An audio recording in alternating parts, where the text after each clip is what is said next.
Olá, bom dia. Vamos aguardar aqui a entrada da audiência, bem como também da querida professora Maria Goretti. Deixe-me ver por aqui.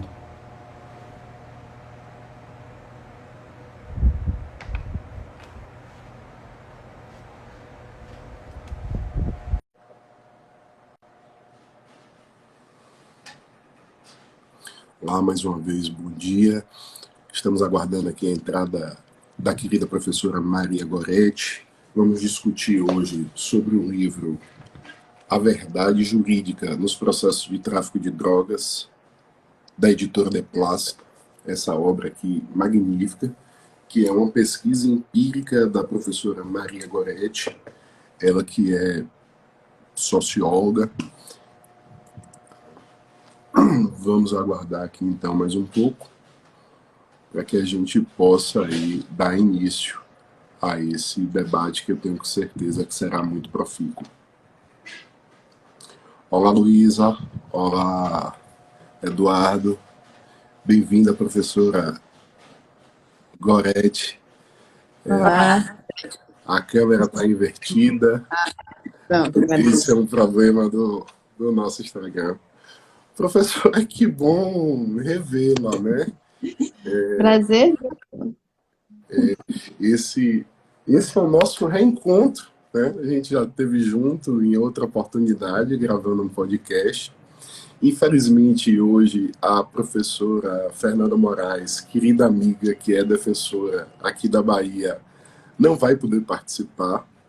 É a ela que eu devo a alegria de conhecer o seu trabalho e, posteriormente, a senhora, embora Fernanda e você nunca estiveram juntas, né? Ao vivo. Sim, Mas eu já disse a ela que vou promover esse encontro. Tá? Ela está muito triste, muito sentida com isso. Tá? Mas acontece, faz parte da vida. Não é o caso dela, mas no meu eu peguei Covid depois de 3 anos.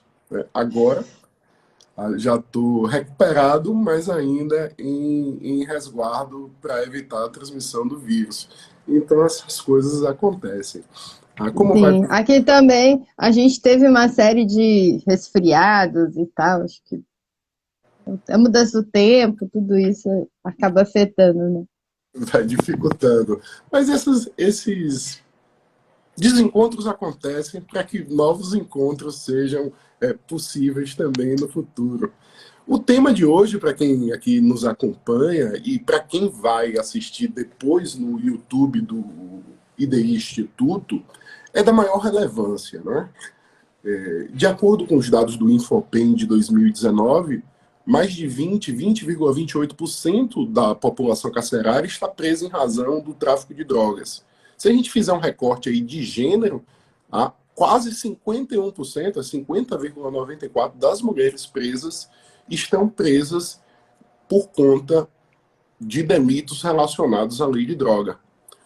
O núcleo de estudos da violência da Universidade Urbana, o núcleo de estudos da violência da Universidade da USP, que a professora participa, fez um levantamento interessantíssimo, né, que mais de 70% das prisões em flagrantes por tráfico de drogas tem apenas um tipo de testemunha, os policiais que participam da prisão.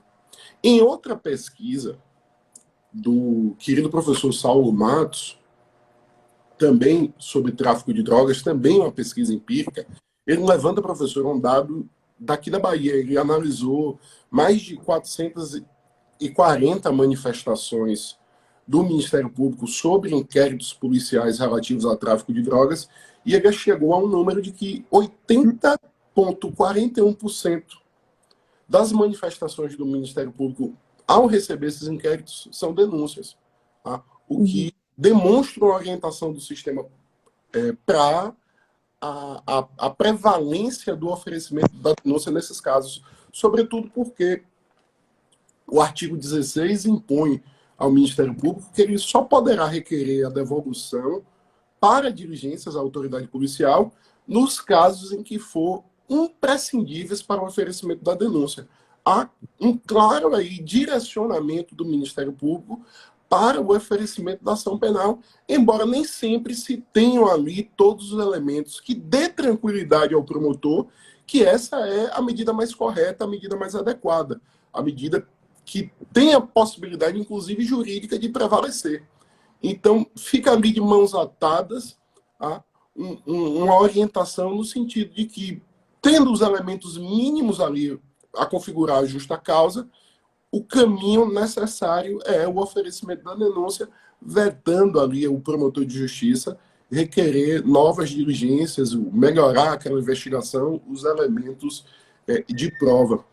Então, tudo isso revela, assim, professor, a importância desse seu trabalho, porque o que faltava era justamente assim compreender e analisar qual é o papel da palavra do policial, ou como essa verdade é construída nos processos judiciais relativos a tráfico de drogas. E essa sua pesquisa supre essa demanda. Tá? E por isso eu reputo ela tão importante. Mas antes de me passar a palavra, tá? É tradição aqui na casa, a gente fazer uma breve leitura do currículo, né? A professora Maria Goretti, além de ser essa pessoa simpática e incrível, ela é pós-doutora do Programa de Pós-Graduação do Departamento de Sociologia da USP, pesquisadora do Núcleo de Estudos da Violência da USP, doutora em Sociologia pelo Programa de Pós-Graduação do Departamento de Sociologia da Universidade de São Paulo, mestre em Sociologia também pela USP, especialista em Direitos Humanos, também pela USP, e é atualmente professora da Escola do Parlamento da Câmara Municipal de São Paulo. Eu não validei esse currículo com a professora, então não sei se está atualizado, mas a gente quer, professora, primeiro saber assim, quem é Maria Goretti e o que nos levou por esse caminho da pesquisa científica para nos brindar com essa obra que, resisto novamente, é indispensável. Obrigada, Thiago. Bom dia a todas e todos que estão acompanhando a gente. Eu vi que a Fernanda entrou aqui, está assistindo a gente. Melhoras, Fernanda. Esse tempo aí deixa a gente um pouco baqueado, né? Alterações de temperatura, tudo. Até porque a gente está muito tempo isolado, né, em isolamento, então nosso sistema imunológico também está bem preguiçoso. A gente precisa retomar as nossas resistências. Não que elas não estivessem ativas, né? Mas a gente precisou se recolher um bocadinho. Então, vou aqui, mais uma vez, apresentar meus agradecimentos. Eu gosto muito de acompanhar vocês. Enfim, o Thiago é um grande encontro aí nessa trajetória de pesquisa, também de produção de conhecimento no campo do direito, da sociologia. Então, para mim é uma satisfação estar aqui com vocês. Fico muito feliz de saber que essa produção repercute. Eu diria que, como ela é fruto da minha tese de doutorado, né, então já são 6 anos, né, eu defendi minha tese em 2016. Então, são 6 anos aí de uma trajetória, muita coisa mudou, eu acho que vale a pena a gente comentar um pouquinho sobre isso, né, sobre algumas mudanças que teve. Só que eu acho que tem várias continuidades, né? Uma delas, com certeza, é ainda a prevalência da narrativa policial nos processos e de como essa narrativa e esse testemunho orienta, né, a atuação dos atores do sistema de justiça, que ficam também né, alinhados a esse tipo de narrativa. Isso a gente vê nos próprios argumentos. Mas acho que tem decisões no Supremo, nos tribunais superiores, que tentam converter isso, né? O problema é que quando a gente vai na base, ainda existe muita resistência em aplicar essas decisões. Então, bom, como eu cheguei nessa pesquisa, né? Em 2010, o núcleo ele participava da rede de justiça criminal e a gente recebeu um convite de fazer uma pesquisa pela Open Society Foundation sobre a questão da prisão provisória e da lei de drogas, né? A gente estava atuando, tinha várias organizações que compunham a rede de justiça criminal também, uma pastoral carcerária, o ITTC, o IDDD, a Conectas, o Instituto Sou da Paz, enfim, era uma rede de organizações que atuam, né, com a temática da área penal, criminal e direitos humanos, e o núcleo, então, apresentou um projeto de pesquisa que tentava avaliar em que medida as alterações trazidas na Lei de Drogas de 2006 havia repercutido tanto na aplicação dessa lei, né, aí a necessidade da gente ouvir, por exemplo, os policiais, né, os juízes, os promotores e os defensores, e também como é que isso estava sendo efetuado na prática, né? Então, entender os autos de prisão em flagrante, como é que eles estavam sendo recepcionados no sistema, como estavam sendo julgados até a decisão final, né? Então, um pouco por isso também o nosso levantamento dos processos de tráfico de drogas. E aí a gente fez esse projeto, ele foi acolhido, teve o financiamento da Open Society, e aí a gente começou a estruturar, né, a investigar de fato o que estava acontecendo. Aí a gente fez cerca de 70 entrevistas, mais ou menos, né, a gente conseguiu autorização para conversar com os policiais militares, com os policiais civis na época, e foi uma oportunidade importante, porque a gente perguntava sobre as atividades de repressão ao tráfico, como era, né, que tipo de planejamento era estruturado dentro da polícia, como que eles faziam, por exemplo, abordagem. E aí a gente foi lidando com algumas narrativas que não apareciam nos autos, né, porque a gente estava fazendo essas entrevistas em paralelo às análises também dos autos de prisão em flagrante. Então a gente via nos autos um padrão de narrativa, né, então, por exemplo, a polícia identificou um sujeito em atitude suspeita, decidiu parar, fazer a abordagem. Durante a abordagem foi apreendido uma porção X de drogas, e algumas vezes a pessoa falava que tinha mais droga em casa, conduzia a autoridade policial até sua residência, mostrava onde estava o restante de droga. Então tinha uma narrativa muito padronizada. Isso, muito... Só que na conversa com os policiais foi aparecendo alguns relatos que não eram trazidos nos autos de prisão em flagrante. Então, para dar alguns exemplos, né, a entrada franqueada, né, que apareceu com frequência em 17% dos autos que a gente analisou. Essa entrada franqueada, nos relatos nos autos de prisão em flagrante, eram colocados como algo muito pacificado, né, muito tranquilo, assim, como se a pessoa tivesse convidado a autoridade policial para entrar, né, droga em casa, não vou resistir, venha, né, entre e pode olhar. Quando a gente conversava com os policiais, eles diziam que às vezes eles tinham, né, muita resistência, ou algumas situações em que eles sabiam que a pessoa tinha droga dentro de casa. E aí a gente perguntava, mas como é que você sabe que a pessoa tem droga dentro de casa, né? Porque o policial militar deveria, nesse caso, para ter esse tipo de informação, ele teria que ter, né, algum tipo de investigação prévia, né? O que é prerrogativa da Polícia Civil, não deveria ser algo que a Polícia Militar tem competência para fazer. No entanto, eles diziam, bom, às vezes a gente sabe porque a gente fica de tocaia, né, tem um nome também que eles usam, fica observando, né, fazendo observação do local, e aí a gente vê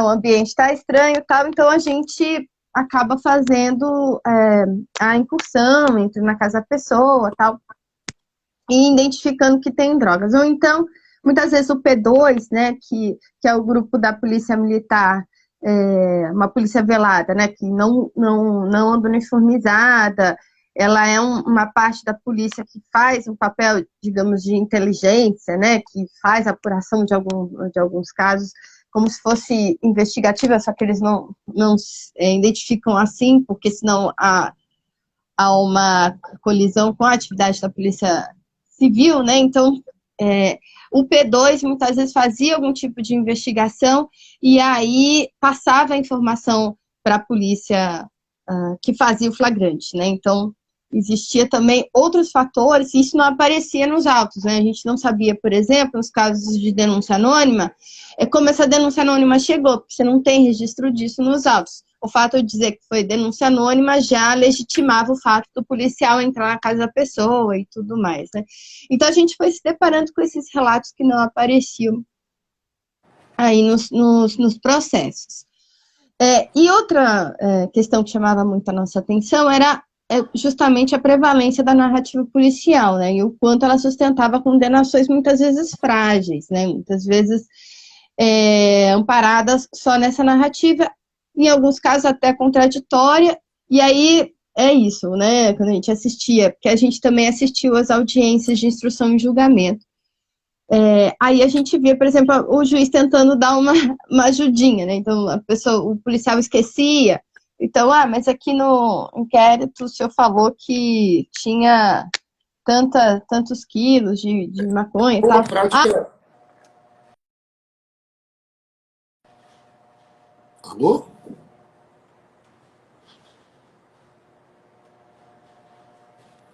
Estamos aqui ainda ao vivo. Parece que tivemos aqui algum problema de conexão. Professora, me escuta? Pronto. Oscilando, desculpa. Pode falar.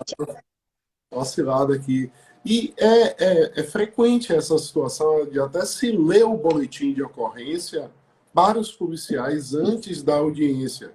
É algo que se observa que os colegas, e por isso que a ausência aqui da defensora pública Fernanda é tão sentida, né? Porque a grande maioria desses casos é defendido pela Defensoria Pública e eu tenho certeza que a contribuição aqui da professora Fernanda fará muita falta. Mas essa realidade ela é constante, né? Dessa leitura inicial. Mas prossiga, professora. E justamente, tendo contato com isso, a gente começou a perguntar para os juízes, né, que a gente entrevistou por quê, que muitas vezes na audiência isso acontecia. E aí a justificativa que eles apresentaram foi que, como o policial ele faz prisão muito semelhante uma atrás da outra, né, então que ele, de fato, podia esquecer, né, de alguma situação, e aí era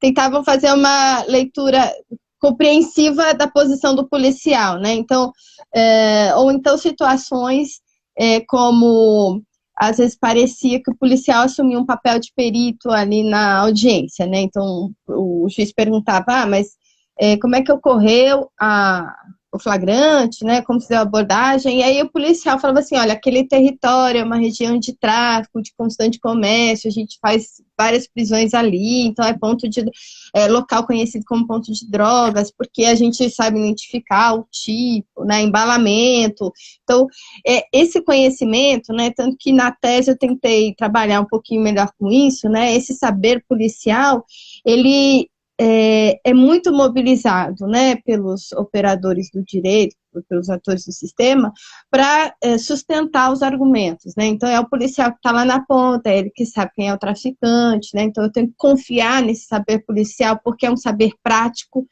e que baseia, né, em que é possível sustentar aí a decisão judicial.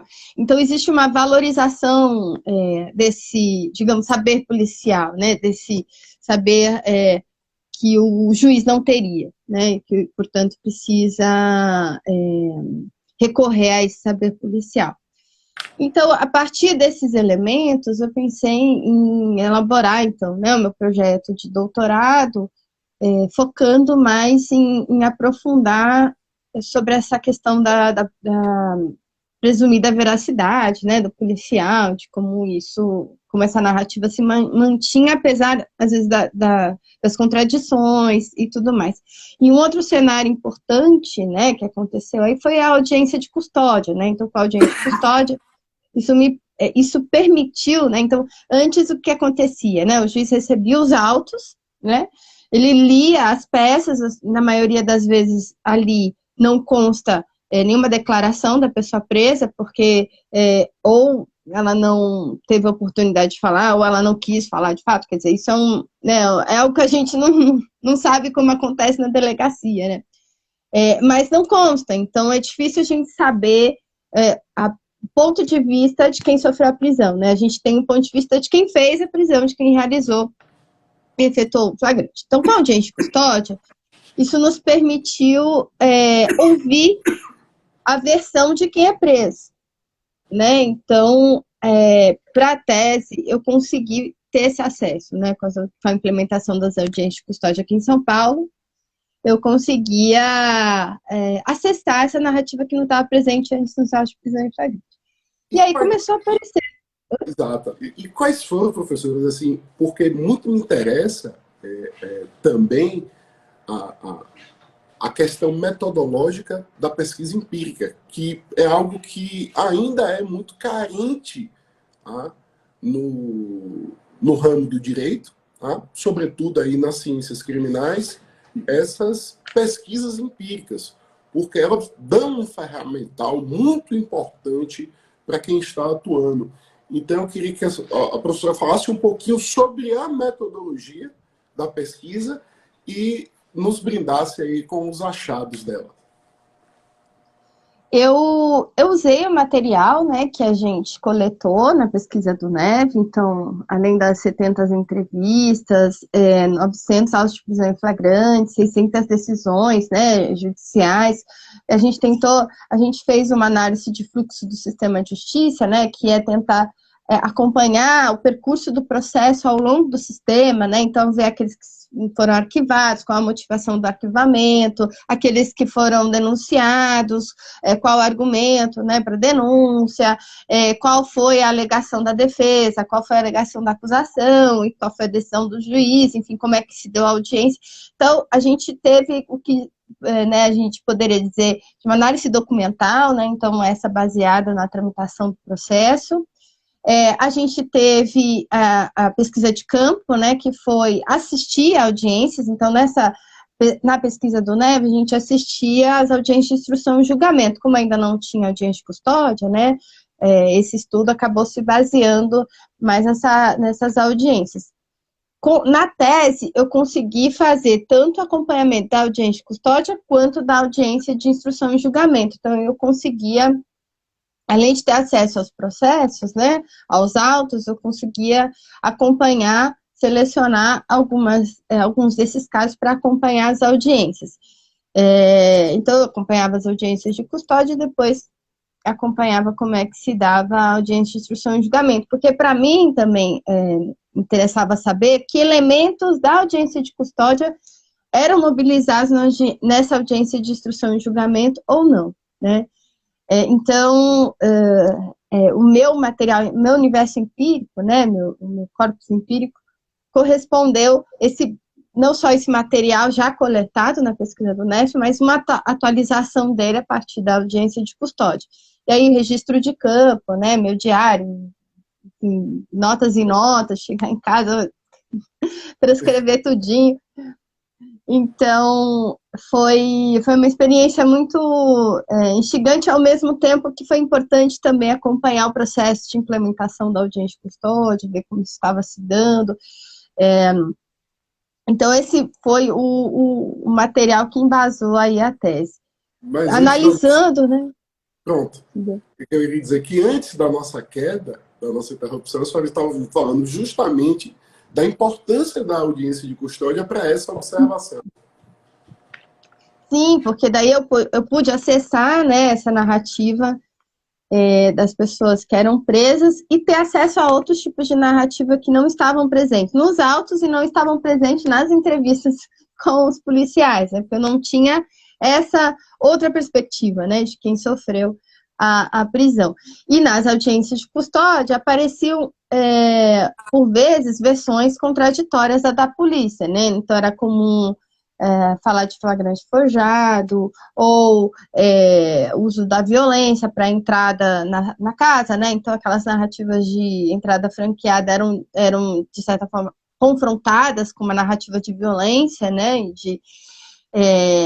de agressão. Então eu comecei a ver que existia, aí você, né, como é que aí fica mais evidente, né, que o operador, o juiz ele vai ter que tomar uma decisão, né, de definir, bom, são versões muito diferentes, né, qual a versão que eu vou acolher. E eu vou citar aqui um caso que eu acho que ele é bastante emblemático para mostrar, assim, o quanto a narrativa policial, ela é já incorporada como uma verdade incontestável, né? Eu acompanhei o caso de uma moça, assisti a audiência de custódia dela, uma moça que ela estava ali no território, onde seria um local de tráfico, e aí chegou a polícia, correu todo mundo, ela correu, se escondeu num bar, né, que inclusive era de uma conhecida, né, ali, porque foi no bairro onde ela mora, então todo mundo se conhece. Ela correu, foi pro banheiro, a polícia correu atrás dela, tal. Segundo os relatos da polícia, ela trabalharia na Boca e teria fugido com uma sacola de drogas, e aí na revista encontraram a droga com ela e mais a sacola que ela teria dispensado, tal. Então era, né, aquela narrativa padrão. Segundo a versão dela, né, os policiais teriam perseguido ela, entrado na lanchonete, agredido, né, apertado, ela inclusive estava com marcas no braço, né, ela mostrou para o juiz na audiência, olha, eu estou aqui, estava roxo, eu fui pressionada, né, fui agredida pela polícia, e eu não estava lá vendendo, né, estava lá, enfim, moro lá, né, inclusive a dona da lanchonete também foi na delegacia, falou com o delegado, tudo, e aí o juiz converteu a prisão dela em prisão provisória, porque ele acolheu a narrativa policial, né, ou seja, mas, né, se colocando, aderindo, né, à narrativa policial como verdadeira, e aí, depois de 4 meses, eu consegui assistir a audiência de instrução e julgamento dela, né. E aí os policiais foram lá como testemunhas de acusação, fizeram a mesma narrativa, né, que fizeram nos autos de flagrante, e aí depois chegaram 2 testemunhas de defesa, que uma era a proprietária do bar onde a moça teria ido, e a filha da dona do bar, né, e ambas falaram a mesma coisa, né, exatamente, fizeram a mesma narrativa que a moça, que a acusada na audiência de custódia, né. E aí, a promotora ficou bastante confusa, né? Todo mundo saiu da sala, né? O advogado da moça foi conversar com ela na saída da sala de audiência, e aí a promotora falou para o juiz, nossa, mas são relatos muito diferentes, né? Quem está falando a verdade? Aí ele falou, é claro que é a polícia, né? A polícia que está falando a verdade. Aí a promotora falou, mas as testemunhas são muito coesas, né? As testemunhas de defesa, em dizer que ela não é traficante, não está envolvida, né? Que conhece há muito tempo. Aí ele falou assim, mas elas estão mentindo. Aí a promotora falou, então eu vou ter que pedir para abrir um processo contra elas de denunciação caluniosa, né? De falso testemunho, denunciação caluniosa. Falso testemunho. Aí o juiz falou assim, mas é isso mesmo que a senhora tem que fazer. Então, ou seja, a pessoa, né, é super difícil conseguir uma testemunha de defesa nos casos de tráfico de drogas. E quando a pessoa consegue, ela corre ainda o risco de sofrer um processo por falso testemunho ou denunciação caluniosa, enfim, quando acusa, né, a polícia de ter agredido, violentado a pessoa. Então, eu achei curioso que o juiz ele teve uma postura muito assim incisiva em dizer, né, que é o policial que está falando a verdade, né, inquestionável essa narrativa. E aí foi me chamando a atenção que várias falas dos juízes que a gente conversou e mesmo dos promotores aparecia muito a palavra crença, né? Então eu preciso acreditar, eu preciso da credibilidade, eu preciso essa narrativa é importante, porque sem ela eu também não consigo fazer, né, condenar ninguém, enfim. Então, como era importante e fundamental para os atores do sistema de justiça essa narrativa, né? E aí, por isso que uma das perspectivas que eu acabei desenvolvendo para fazer análise dos dados foi o aspecto da crença, né? Porque a crença é algo que você, por mais que você tenha evidências empíricas mostrando, né, que essa narrativa pode ser montada, né, pode não ser verdadeira, pode não condizer com a realidade, a crença, ela impossibilita, né, ela é um interdito cognitivo, né, ela não nos permite pensar ou refletir que aquela realidade colocada pode não ser verdade, né, pode não ser real.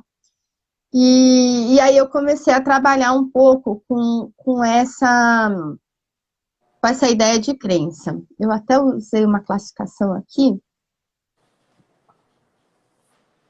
que até mencionar para vocês. Enquanto a professora pesquisa aí, mais uma vez, a gente está falando desse livro aqui, né, que é A Verdade Jurídica nos Processos de Tráfico de Drogas, da editora De Plástico. Eu ainda não tenho a habilidade que o colega aqui do IBI, querido amigo Vlad, tem, de mostrar o livro sem inverter a capa, mas é dessa obra aqui que estamos tratando. Sim, professora, a senhora ia falando sobre a construção dessa crença, né, dessa narrativa, que é praticamente um ato de fé na palavra do policial, né? Então, prossiga, professora. Eu vou citar aqui, né, um conceito que acaba orientando o que eu chamei de repertório de crenças, né? A perspectiva da crença dispensa a necessidade de verificar aquilo que está sendo dito. Basta simplesmente acreditar. Não é preciso, portanto, atestar a veracidade ou não dos fatos narrados. Acredita-se naquilo que é reportado e escrito sem a necessidade de provas palpáveis. Então, esse conceito me ajudava a entender o porquê, né, que os juízes acolhiam sem grandes conflitos, né, sem grandes questionamentos, a narrativa policial. E aí, analisando os argumentos mobilizados pelos atores do sistema de justiça, eu acabei tentando explicar, né, esse repertório de crenças, né? Então, a gente identificou, por exemplo, um repertório que tem a ver com a crença na função policial, né? Então, é uma confiança entre a instituição, o Poder Judiciário e a polícia. Então, algumas narrativas que confirmavam isso, né? Os policiais são funcionários públicos no cumprimento do dever legal, os policiais têm fé pública, os policiais atuam na defesa da sociedade, os policiais gozam de presunção de veracidade. Então, isso, né, esse tipo de vocabulário mobilizado pelos atores do sistema para fundamentar suas decisões, evidenciavam essa crença na função policial, né, de que o policial vai estar agindo de forma correta, porque isso é esperado dele, né, e é assim que ele vai atuar, uma crença na instituição, né. Existe uma crença na conduta do policial, né, então, de que eles vão agir de acordo com a lei, né, algumas narrativas que confirmam isso, por exemplo, os policiais não têm motivos ou interesses para saírem por aí prendendo pessoas inocentes que não conhecem. Porque, sem qualquer motivação, os policiais imputariam às pessoas que não conhecem um crime como este? Por qual razão os policiais estariam querendo te prejudicar, né? Esse tipo de fala é frequentemente colocado para a pessoa presa, né? Por que então que o policial vai ter alguma motivação para sair, para prender você, né? Se ele não te conhece, tanto que na audiência de custódia me chamava a atenção que eles perguntavam, né? Quando alguém relatava uma situação de violência, mas você conhecia esse policial, né? A pessoa dizia não conhecia. E aí o juiz dizia, mas então por que ele ia te agredir, né? Por que ele ia querer te prender assim do nada, né? Então, uma outra crença, né, que é essa que eu já mencionei, que é a crença no saber policial, né, de que o juiz, ele depende desse olhar policial, né, que esse olhar é determinante para a definição do crime como crime de tráfico, né, e isso é curioso também, da particularidade da questão das drogas, né? Para que essa política funcione, né, o policial é um ator fundamental, né? Porque é ele que vai fazer, é ele que vai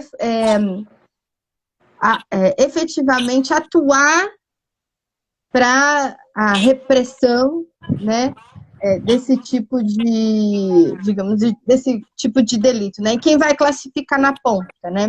Então, depois eu vou retomar um pouco, que é uma discussão importante, porque a gente está lidando com uma economia criminal que envolve vários sujeitos, né? Não é o cara que está ali na ponta sendo preso, que é o varejista, muitas vezes, que é, digamos, dessa cadeia econômica, né? O que está mais vulnerável e exposto à atuação repressiva da polícia.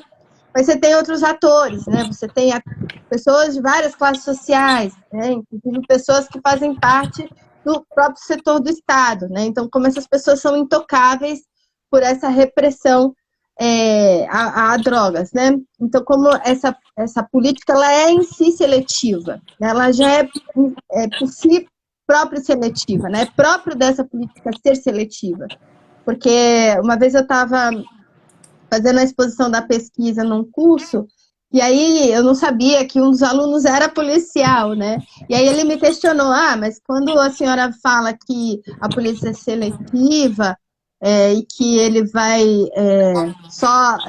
como se o tráfico existisse só em alguns territórios e não em outros territórios, acho que isso está equivocado e tal. Aí eu perguntei para ele, né, vamos lá, era em Brasília, né? Aí eu perguntei, qual que é o bairro mais nobre aqui da cidade? Aí ele falou o nome do bairro nobre. Eu falei, você acha que lá não tem drogas, não tem consumo de drogas, não tem venda de drogas? Isso não acontece. Ele falou, não, acontece. E você faz a entrada franqueada lá?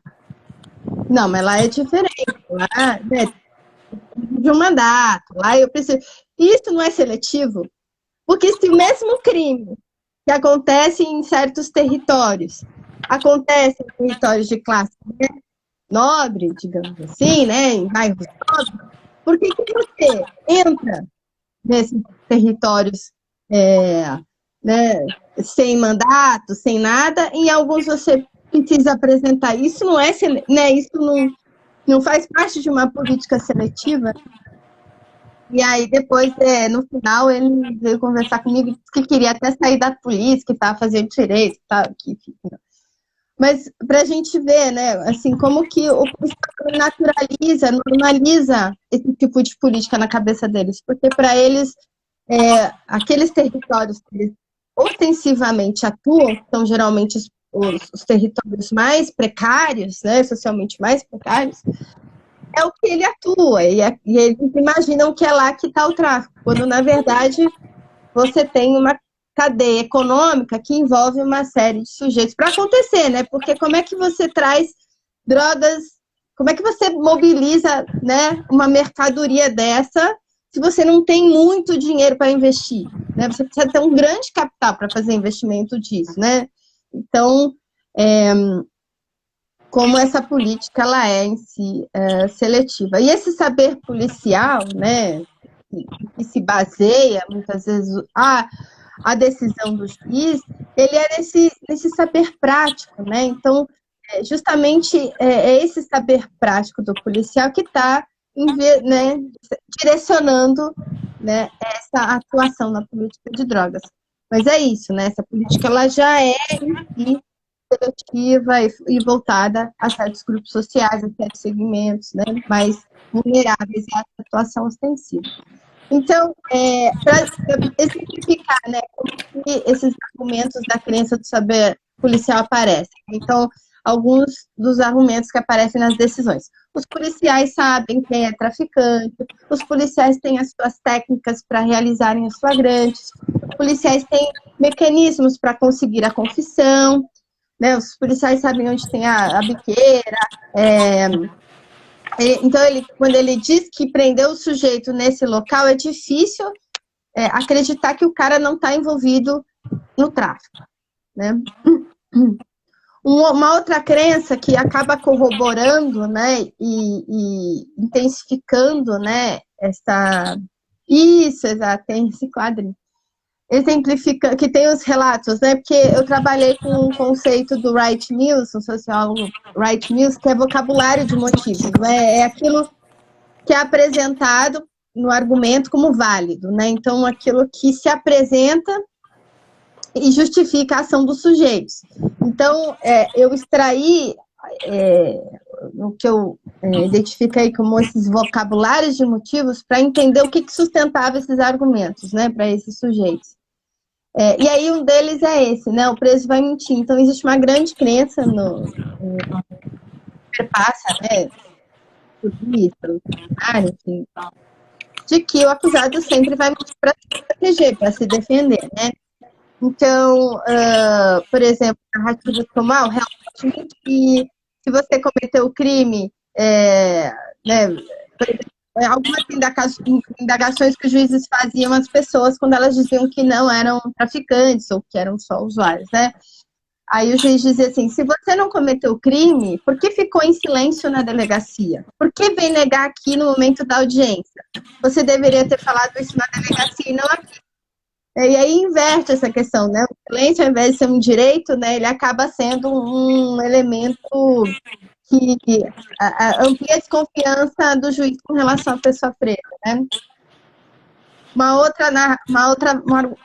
Outro argumento que circula, né? O acusado pode mentir, mas o policial tem um compromisso com a verdade. Então, entre acreditar no policial e acreditar na pessoa presa, é preferível o policial, porque o policial eu sei que ele vai estar falando a verdade, ele tem um compromisso com a verdade, o preso não tem. Um outro elemento que entra nesse repertório é a associação entre a criminalidade e o perfil do acusado, né? Algo que o Michel Ulisses chama de sujeição criminal. É como se alguns sujeitos já presumidamente carregassem um rótulo de criminoso, né? Então, que nem algumas falas, né? Olhei para ele e já vi que é traficante. Né? Bati o olho nele, é como se o olhar, né, como se o perfil da pessoa já indicasse a sua inserção no mundo do crime, né? E tem uma questão também nesse aspecto, né, do perfil do acusado e a relação disso com o crime, tem a ver também com a questão não só racial, né, como também a questão da classe, né? Então, vou dar alguns exemplos aqui que apareceu, né? Um estudante de classe média com 10 papelotes, para mim, pode ser usuário porque ele tem dinheiro para comprar isso. Agora, um menino da favela com essa droga, certeza que ele é traficante porque ele não tem dinheiro para comprar essa quantidade de droga. Então, como o tipo, né, social, como isso entra como uma variável importante para a definição de quem é usuário e quem é traficante. E como é relevante e como é dado relevância a palavra do policial que efetuou a prisão, né? Ele termina ali sendo ele a resolver esse problema da subjetividade da lei e definir o que é tráfico, o que não é. Tá? E a tendência, pelo que mostram os dados, é que essa escolha feita lá na ponta se confirma, ela é validada na condenação, embora muitas vezes seja utilizada única e exclusivamente esses testemunhos de ponta a ponta, né? Lá desde a prisão em flagrante até a sentença criminal condenatória. Exatamente. Por isso que ele é um elemento fundamental. A falta, né, de critérios mais objetivos para se definir o que é tráfico ou não termina levando a essa subjetividade que, por conta de uma estrutura, de uma política criminal mesmo deficiente de investigação, ausência de perícia, ausência de delegacias bem estruturadas, até, como aponta o professor Saulo, uma opção legislativa, né, por vezes de atar a mão do Ministério Público para exigir e requerer, muitas vezes, mais diligências antes da denúncia, isso termina favorecendo essa construção. Tá? Mas, professor, pode concluir a questão desses achados mas também estou aqui um pouco ansioso para saber se as novidades que temos na evolução dessa pesquisa, desde a data que foi publicada até hoje. E ainda tem aqui a pergunta da querida professora Fernanda, que eu estou guardando para o final. Tá certo, Thiago. Eu vou terminar. Só para finalizar, né, tem uma outra crença que é muito mobilizada daí, por parte dos próprios juízes, é que eles assumem um papel de defesa da sociedade, né? Então, em nome da garantia da ordem pública, da ordem social, eles precisam efetuar essas prisões. Então, alguns argumentos que sustentam isso, né? É preciso garantir a defesa da sociedade, precisamos mostrar para a sociedade que estamos combatendo o crime e não garantindo a lei, né? Você vê que existe um deslocamento, né, do argumento do juiz, né, que ele assume para si um papel de combatente do crime, né, quase um policial de toga. Temos que satisfazer o sentimento de justiça da sociedade. Precisamos mostrar que a justiça criminal está funcionando. A prisão do acusado é necessária para o restabelecimento da ordem pública, para a credibilidade da justiça, e a sociedade espera de mim que eu a defenda de pessoas, né, de traficantes e tudo mais. Então, esse elemento aí coroa, então, esse repertório de crenças, né, que acaba sustentando essas decisões e resultando nessa estatística que você tão mostrou aí no início da nossa conversa, né, Thiago, de uma porcentagem grande de pessoas presas por tráfico, sobretudo se a gente considerar a questão de gênero no caso das mulheres, né? Uhum. Entrou aqui agora o colega do IDI, o Procurador da República, o querido Danilo Andreato, me pediu aqui para participar do finalzinho desse nosso debate e que a gente bem-vindo, Danilo. Muita alegria, Danilo. Seja bem-vindo. Obrigado, grande Thiago, membro do IDI também conosco nessa empreitada. Obrigado, professor Maria Goretti. Na verdade, eu que agradeço a sua presença aqui nessa nossa live, um conhecimento, discussões muito importantes, muito pertinentes, e agradecer ao Thiago por ter me incluído nessa conversa, nesse bate-papo tão importante, porque todos esses aspectos sobre tráfico de drogas realmente são muito palpitantes, e eu atualmente... eu trabalho aqui nos casos criminais do STJ, eu sou assessor jurídico aqui na Procuradoria-Geral da República, e um dos grandes crimes, ou melhor, um dos grandes volumes de crimes que nós temos é justamente tráfico de drogas. E essas questões todas que foram pontuadas pela professora Maria Goretti, sem dúvida, elas impactam desde a base até os casos que chegam aqui na instância recursal, no STJ, e muitos que passam também para serem discutidos no Supremo Tribunal Federal. Relatos seguros e harmônicos dos policiais, como a senhora bem pontuou, professora. O franquear a entrada às vezes...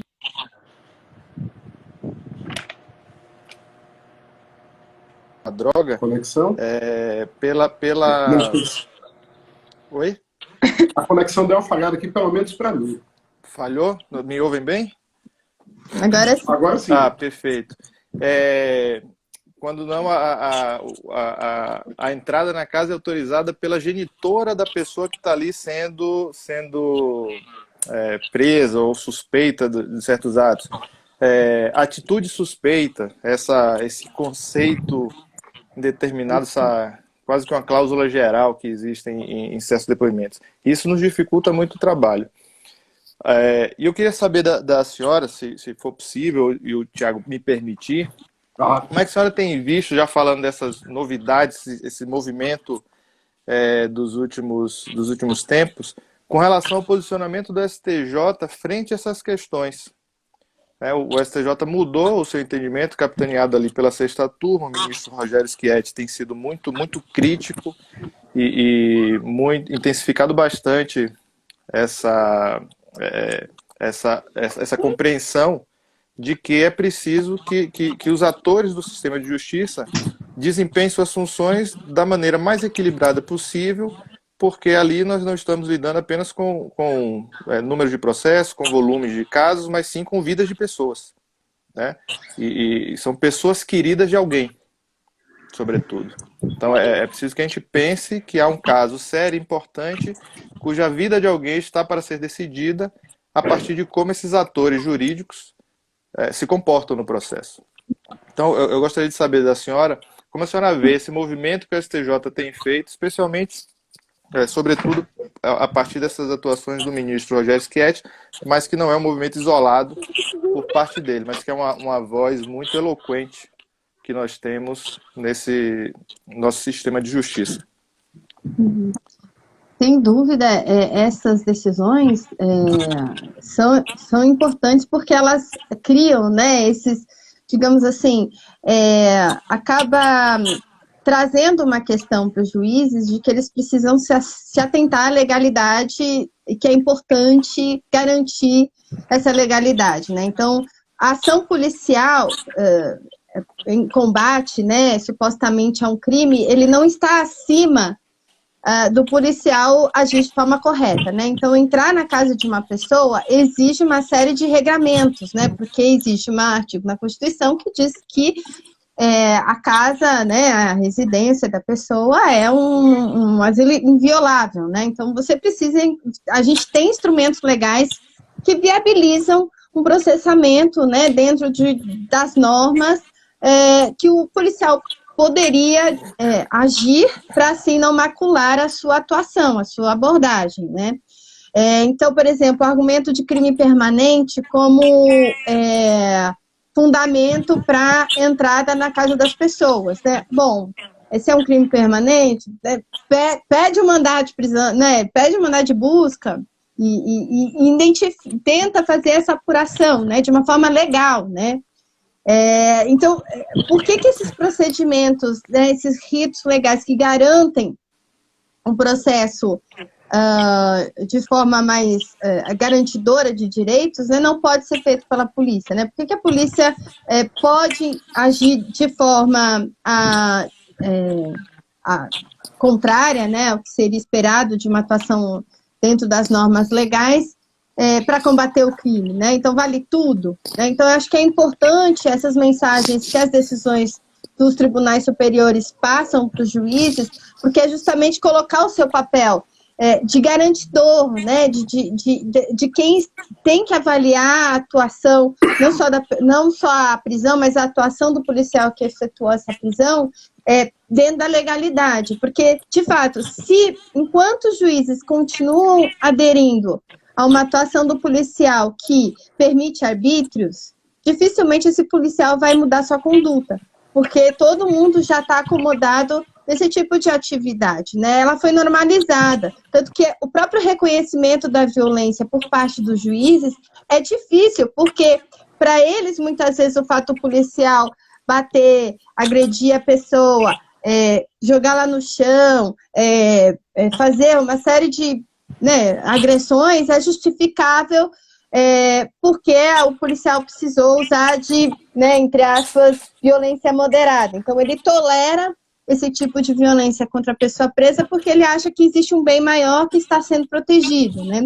Quando, na verdade, esse bem maior também é garantido o direito daquela pessoa de não sofrer agressão na abordagem policial. Então, acho que essas decisões, elas passam, né, essa mensagem importante para os juízes de qual é o papel deles, né, e da importância que tem deles não acolherem isso para que a polícia atue dentro da legalidade, né, e se atuarem com arbítrio, com violência, que respondam por isso, né, por isso a importância da audiência de custódia.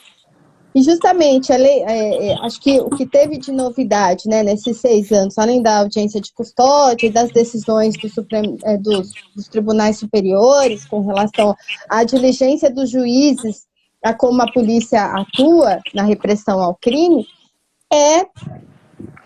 também aqui em São Paulo, não sei se em outros territórios, mas aqui em São Paulo os policiais eles estão usando câmera nos uniformes, né?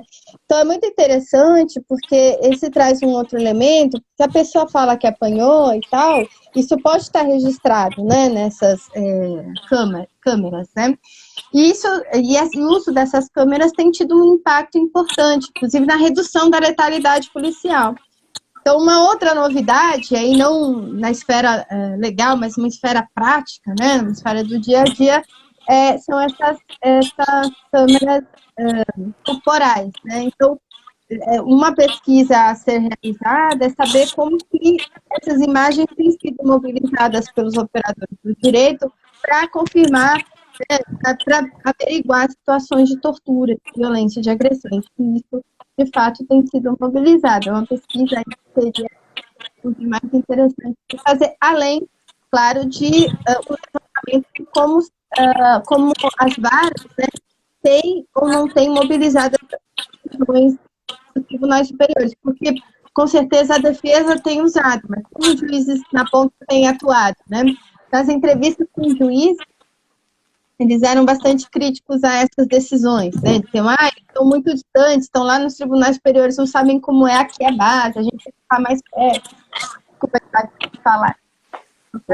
Justamente sobre isso, que é a pergunta da professora Fernanda, né? Como essa narrativa dos policiais e essa crença tem impactado, por exemplo, na letalidade policial e na construção dos autos de resistência. Não é objeto desse livro específico, mas como a senhora enxerga o impacto dessa construção narrativa que perdurou por muitos anos sem nenhuma maior contestação dos tribunais superiores, que a gente tem visto agora como novidade, que Danilo trouxe aqui muito bem, que a senhora também reforçou. Mas qual é o impacto disso? Essa era a pergunta da professora Fernanda Moraes. Qual é o impacto dessa construção que a senhora acredita, e se há um impacto, e qual é ele na questão da letalidade policial? Eu acho que a questão da narrativa policial ainda continua muito preponderante, né? Os entendimentos dos tribunais superiores são importantes porque eles trazem uma crítica interna da instituição, né? Então, essa mensagem de que o juiz tem que se atentar, né? Quer dizer, ele está lá para garantir a lei, né? Garantir a lei também é defender a sociedade, né? Porque todo mundo tem que estar protegido por ela, né? Então, e não se como se fosse algo inconciliável, né? Como se o combate ao crime se assumisse um salvo-conduto para a polícia fazer o que quiser, né? Ela não tem essa prerrogativa, ela não tem esse direito, então somos todos resguardados pela lei e assim devemos ser protegidos. Então, eu acho que ainda existe muita resistência de contrapor essa narrativa policial.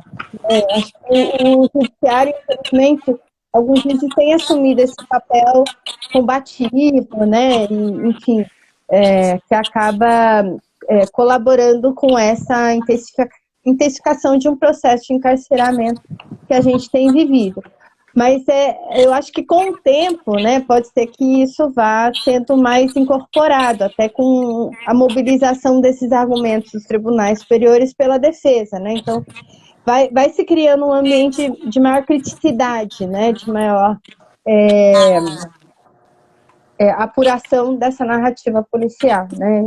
E isso é um processo que demandaria também um pouco a gente fazer uma pesquisa, né, de como essas decisões têm impactado no dia a dia dos juízes, né, no seu olhar, se eles estão mudando ou não estão mudando a perspectiva. Enfim, seria algo muito importante a ser feito. Tiago, se me permite, eu de pleno acordo com a professora, assim, muito, muito pertinente realmente essas ponderações.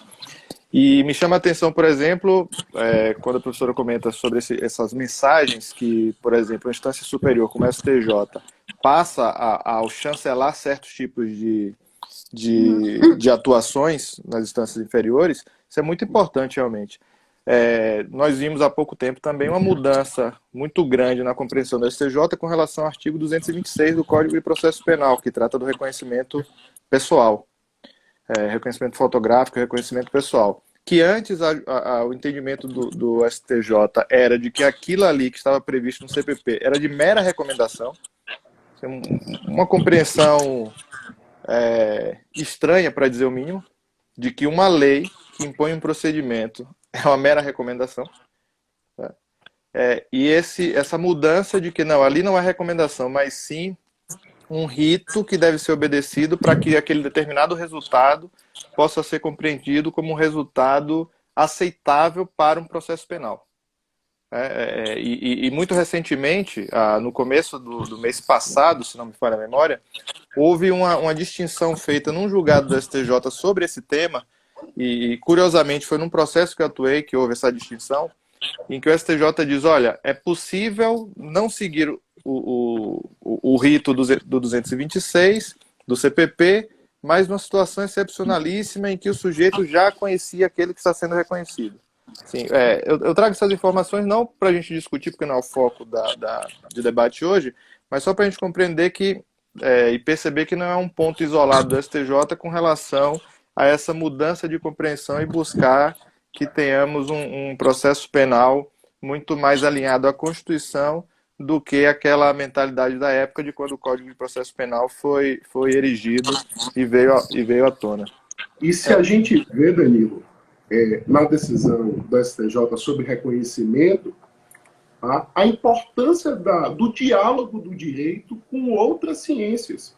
Perfeito. Porque, justamente assim, a partir desse diálogo, a partir de estudos empíricos, aí no caso da psicologia, do reconhecimento, das pesquisas científicas, das pesquisas empíricas, é que foi possível se construir essa evolução na jurisprudência. Então, assim, muito me alegra, eu sempre digo isso à professora Maria Goretti, quando ela aceita esses convites, porque é a oportunidade que a gente tem de dar maior divulgação a essas pesquisas empíricas e promover esse intercâmbio, esse diálogo do direito com outras ciências.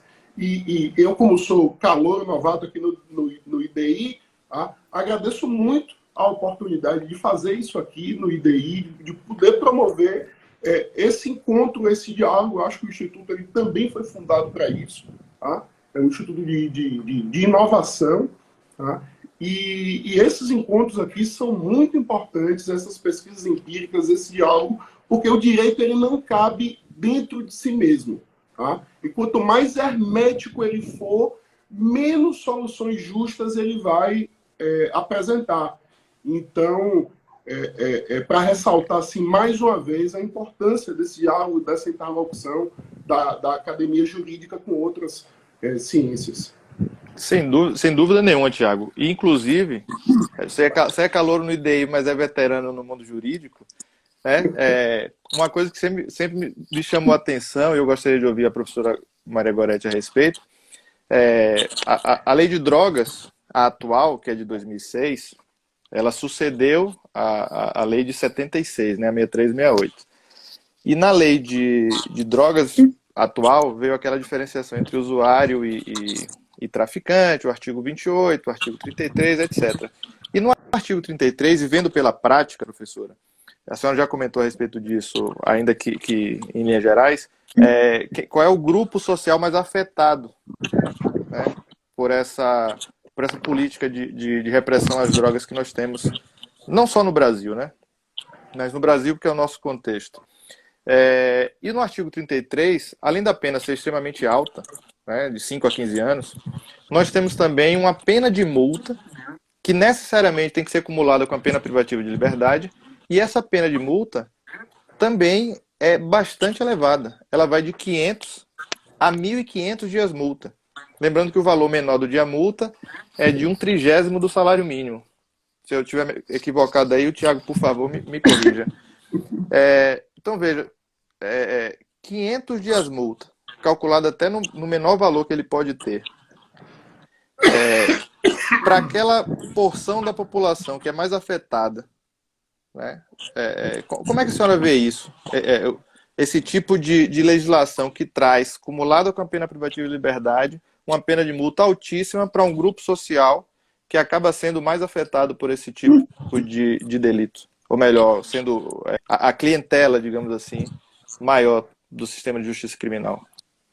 Se não me engano, acho que não sei se a Conectas fez um levantamento sobre as multas penais e tudo. E acho que esse é um dado importante, né? Que grande parte da população prisional brasileira é de um segmento, né, bastante já precário, né? Pauperizado. Então, dificilmente vai ter condições de pagar, findada a sua pena, né? Findada a execução, de pagar esse valor, né? Então, você acaba tendo várias punições embutidas aí, né? Além da pessoa perder a liberdade e ter no seu registro, né, de antecedentes criminais uma marca que vai gerar uma série de consequências para a vida dela, né? Dentre elas a própria questão de conseguir um emprego, né? De conseguir se reinserir no mercado de trabalho e tudo mais, porque mesmo um concurso público, né, se a gente pensar, a pessoa quebra, você tem uma série de limitações aí, né, porque a pessoa já tem um antecedente criminal, então isso tem uma série de consequências, e ainda mais uma consequência econômica, né, então eu acho que essa legislação, tem até um pesquisador, que é o Marcelo Campos, que fala um pouco mais, ele trabalhou sobre os debates legislativos para a criação da lei de drogas, né, da nova lei de drogas na época, né, de 2006. E um dos pontos que ele colocou era justamente como essa diferenciação do usuário e traficante na época era como uma inovação, né, como algo importante da lei, porque ela imaginava-se, né, que o impacto dela seria a redução da população prisional e não seu aumento, né. Ele vai mostrando como que esses discursos que acabaram diferenciando essa classificação entre usuário e traficante, ela foi permeada por vários discursos, né, por vários argumentos. Né? Do ponto de vista da questão da saúde, então tratamento ao usuário, tal, mas você mantém um aspecto de ainda assim ser visto como um crime, né, tipificado como um crime, né, apesar de não ser punido com prisão. E um outro aspecto, a questão do tráfico, que você tem um aumento da pena, né, que antes era menor, e aí você passa a ter 5 anos atenuados, isso, 5 anos a 15, atenuados se você... E aí, por que isso? Por que 5, né? Porque daí você, na época, né, evitaria que sei lá, concedesse... A substituição, a conversão em pena restritiva de direitos, né? Isso. E aí, o curioso dessa discussão, né, e por que a gente acaba tendo essa equivalência, né, parece que o tempo da pena, o valor da multa expressa a gravidade do delito, né, então, tem um pesquisador, o Álvaro Pires, que trabalha um pouco mais com essa questão, né, de como a gente tem uma racionalidade penal moderna que se inspira muito nessa equivalência, né, a quantidade da pena equivale à gravidade daquele crime, né, socialmente, o quanto aquilo é socialmente danoso, né, para a sociedade. Então, é como se o aumento daquela pena expressasse a gravidade. Né? E aí, a repercussão que tem ao longo do tempo, né? Porque ao invés de a gente ter uma redução do número de pessoas presas por drogas, né? Você tirou o usuário da prisão, você tem o contrário, você tem um aumento exponencial, né? E um dos argumentos também de alguns autores, como a Luciana Botet e mesmo Marcelo, é de que usuários têm sido presos como traficantes, né? Porque esses grupos acabam sendo enquadrados como traficantes. Então, esse impacto negativo aí. E por isso, a necessidade de repensar, né, essa política de drogas, porque se essa economia criminal, ela movimenta e perpassa vários sujeitos de várias classes sociais, né, ela não está sendo efetiva, porque de fato você não está conseguindo estancar, né, e reprimir a circulação, você não está conseguindo de fato combateu, que você tenha um sistema de encarceramento muito eficiente, né? Então é preciso repensar isso, justamente tendo em vista o modelo de economia desse tipo criminal, né? Tiago, se me permite só por favor, um comentário. Sem dúvida, professora. E essa análise, como o Tiago destacou, essa análise não jurídica, esse olhar não jurídico, é fundamental para que a gente, na área jurídica, possa buscar desempenhar um papel melhor do que o que temos desempenhado hoje, sem dúvida alguma. E lembrando essa questão da mecânica, desse sistema de mercado, eu me recordo que quando eu trabalhei no Ministério Público Federal no Paraná, em Curitiba, um dos casos impactantes, uma das operações que tive a oportunidade de trabalhar, havia um grupo, acho que sediado em Minas Gerais, talvez Belo Horizonte, que buscava regimentar pessoas que falassem espanhol, mas falassem como língua nativa. Então, regimentava essas pessoas nas regiões pobres da Argentina e do Uruguai, em áreas fronteiriças com o Brasil. Levava essas pessoas inicialmente para Minas, depois para São Paulo, e de São Paulo, após algum treinamento, levava essas pessoas para a Espanha. E essas pessoas iam transportando drogas. E lá na Espanha, que era simplesmente a porta de entrada da União Europeia, a droga iria ser encaminhada inicialmente para a Holanda. Então era preciso que a pessoa soubesse falar, tivesse como língua-mãe o espanhol, para não ter nenhum problema lá na Espanha, na chegada. E lá na Espanha ele entraria em contato com alguma outra pessoa que faria esse envio, encaminharia a droga para a Holanda. Várias pessoas foram presas, mas as pessoas que foram presas foram justamente essas que eram regimentadas em áreas pobres, mulas, os peões desse xadrez, e simplesmente depois que eles eram presos, outros eram recrutados e passavam pelo mesmo processo. Mas a dificuldade em chegar naquelas pessoas que efetivamente tinham poder de mando, que ganhavam muito dinheiro, e esse dinheiro depois era utilizado para fins de lavagem e outras situações, essas pessoas eram pouco alcançadas, quando eram alcançadas. Isso me faz lembrar, eu gosto muito da área de cooperação internacional também, isso me faz lembrar da Convenção de Viena, de 88, que foi capitaneada pelos Estados Unidos a pretexto de combater tráfico de drogas, quando na verdade o objetivo maior era a lavagem de dinheiro, né? Era a repressão à lavagem de dinheiro. Mas, como a senhora bem falou, é preciso que a gente repense esse nosso modelo de repressão. E o STF tem adotado alguns movimentos nesse sentido, com relação, por exemplo, à quantidade de droga que diferencia o tráfico do uso. Há o voto do ministro Barroso, que é muito paradigmático nesse sentido, em que a ideia dele era propor, acho que 60 gramas, isso pensando para maconha, né? 60 gramas, porque ele usa como paralelo outros ordenamentos jurídicos, usa como paralelo Portugal, por exemplo, Uruguai. A ideia dele era propor 60 gramas como limite aceitável para se caracterizar como usuário, pensando só na questão da quantidade em si, mas as circunstâncias também. Mas aí ele no voto dele, ele diz assim: mas eu proponho 40 gramas para que eu possa ter a adesão dos meus pares. Assim, a percepção de que o tema também não é um tema fácil de ser tratado, há preconcepções que estão enraigadas, e é preciso que a gente vá caminhando, tá, dentro do limite da possibilidade, mas que a gente progrida nessa compreensão de que o problema não pode ser enfrentado da maneira que está sendo lidado. É um problema que merece ser repensado urgentemente.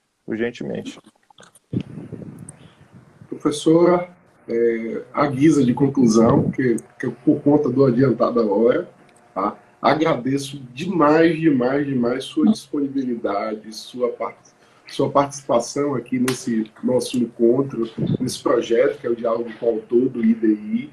Tá? Enriqueceu demais aqui o nosso instituto, essa discussão. A Danilo, pela disponibilidade, estava assistindo, estava assistindo, me pediu para participar e deu essa Tava me valorosa, coçando aqui. valorosa contribuição. Fiquei muito feliz com sua entrada para enriquecer esse debate. Acho que foi um encontro muito enriquecedor. E, professora, suas conclusões assim, e nos diga onde acompanhar seu trabalho, as novas pesquisas que vão surgir. Tá? Já estou também muito interessado em acompanhar essa pesquisa sobre a utilização das câmeras corporais, aí os impactos que isso vão ter, tanto na construção da verdade, quanto também na questão da segurança pública e contenção de danos dessa atividade. Então, queria ouvir sua conclusão e também as conclusões do nosso querido Danilo e agradecer mais uma vez por essa participação, mais do que especial, aqui no nosso encontro de hoje. Obrigada, Tiago, eu que agradeço. Prazer conhecer o Danilo aqui. Muito bom você ter entrado, acho que deu bastante, gerou, né, aqui o nosso debate.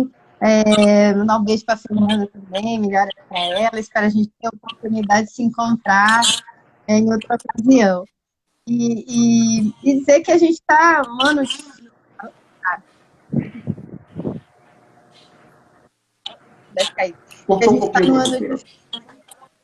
A gente está num ano difícil, né? Então, enfim, o ano eleitoral, e é importante a gente ver, inclusive, o que os candidatos apresentam para a questão da política de drogas, né? O que a gente tem aí de possibilidade de mudança desse horizonte, né? Eu acho que no âmbito do Poder Judiciário, muitas coisas têm avançado, né? Como o próprio Danilo já sinalizou, e isso é muito positivo, mas em termos políticos, a gente precisa mudar uma série de...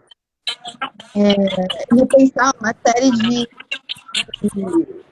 atividades, né, de atuação no campo do enfrentamento das drogas. Né? Vários países já estão fazendo isso, já estão legalizando a maconha, né, já estão num processo de descriminalização, de regulação. Então, eu acho que é importante o Brasil avançar bastante nessa pauta. Teve até a marcha da maconha, né, que repercutiu também bastante, porque tem toda uma discussão sobre o uso medicinal da erva e o quanto a questão da proibição impede, né, que a gente tenha avanços significativos no campo do tratamento terapêutico da saúde.